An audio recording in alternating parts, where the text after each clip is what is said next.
Okay, so this is a tutorial for using a layer mask. And this is about as complicated as these tutorials are going to be. It's a really useful tool for combining two different things and blending them together in a slightly more complicated way than using the rubber tool that I've already shown you.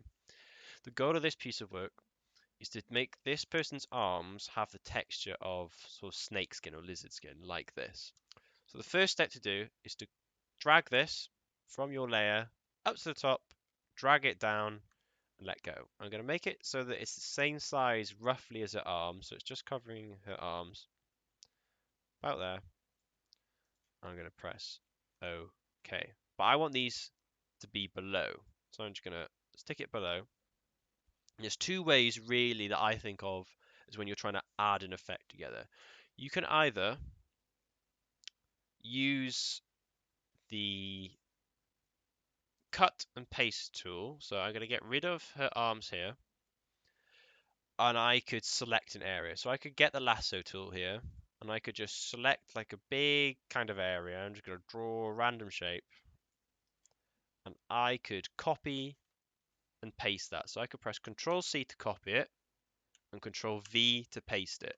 Now, if you look down here in the three layers I had, I've now made a new one. This new layer is the piece of snakeskin that I've copied.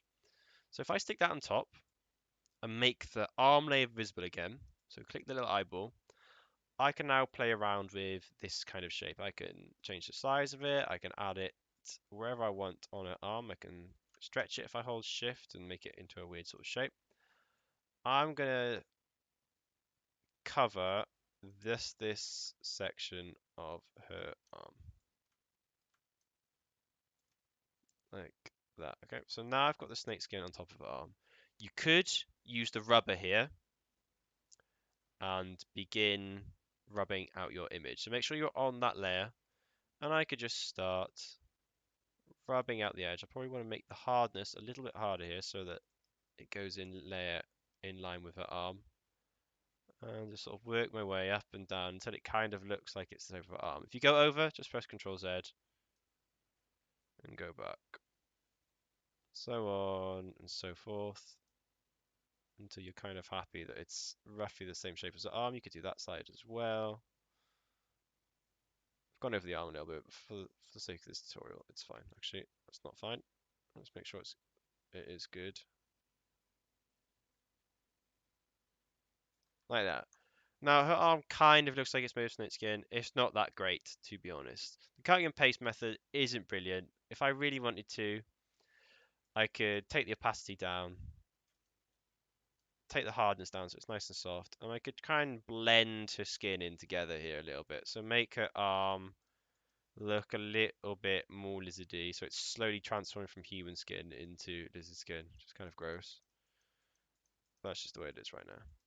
So I could blend them together, and that does look a little bit better. It does look better. There's a soft blend, just like with the fox and the eagle picture I showed in the other tutorial.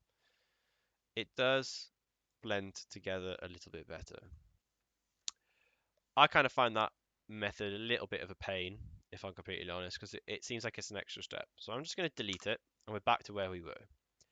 This is how you use a layer mask now. So I'm going to click on the layer that I have on top. So I want everything underneath it to come through, basically. What you need to do is add a layer mask underneath, and that is this button here. So I've got my top layer selected, and it's this one. It looks like a little Japanese flag almost. Click on that, and it's going to add a little chain and then a white page. So now you've got to keep track of what layer you're on. If you're on that one, or one of the two on this one page. We want to bring the lizard skin through to the top layer. So select your mask, which is this white page. Go to your paintbrush tool, which is about a third of the way down, and make sure it is selected as black. It should default, but there's a chance it won't, and select that. Everywhere that I paint now on this white layer is going to make the lizard skin shoot through to the top. So if I just drag a line down the middle, it's going to come through. If I've selected the actual hand box like this one and draw down, I'm just going to get a color down the middle. I don't want to be painting on top of my picture. I want to be on the white square, and I want to be bringing this through.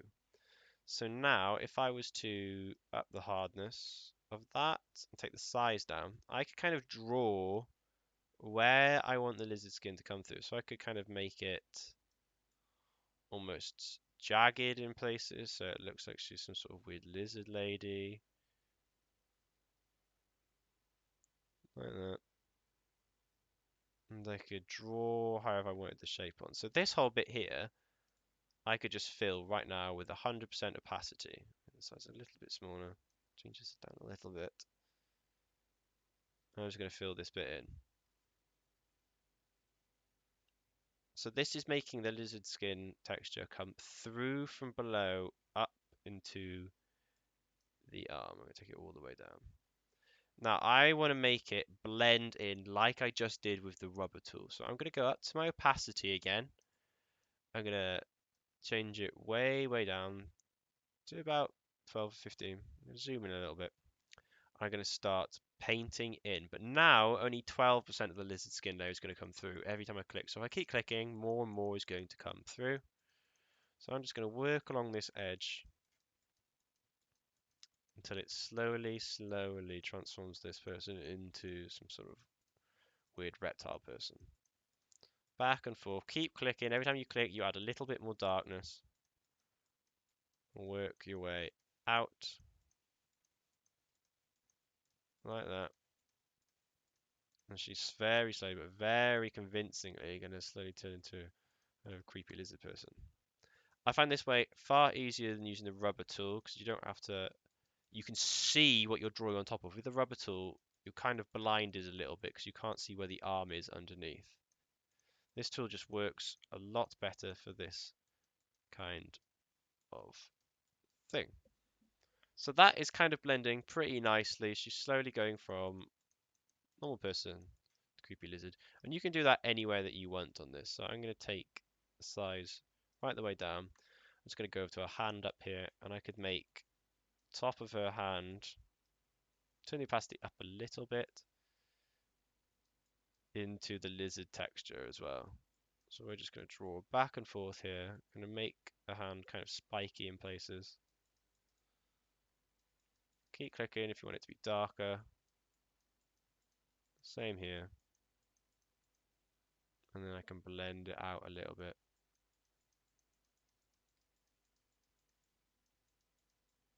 Like that. I change the opacity down a bit for the bottom so it's blended carefully. And our hand is slowly going to look like it's blending into a kind of a creepy lizard person. You can do this all over, and you can apply this to anything. You can have anything in the background. So if you wanted to Photoshop a person's face into someone else's face, you'd line the two faces up, put the layer mask on, and start drawing over the top so the person below comes through to the first person above. That's often how Photoshopping is done when you see funny pictures on the internet like that. Layer masking can be a bit complicated because you can lose track of what layer you're on. But if you're on the layer mask, paint in black and adjust the opacity to make it more or less strong.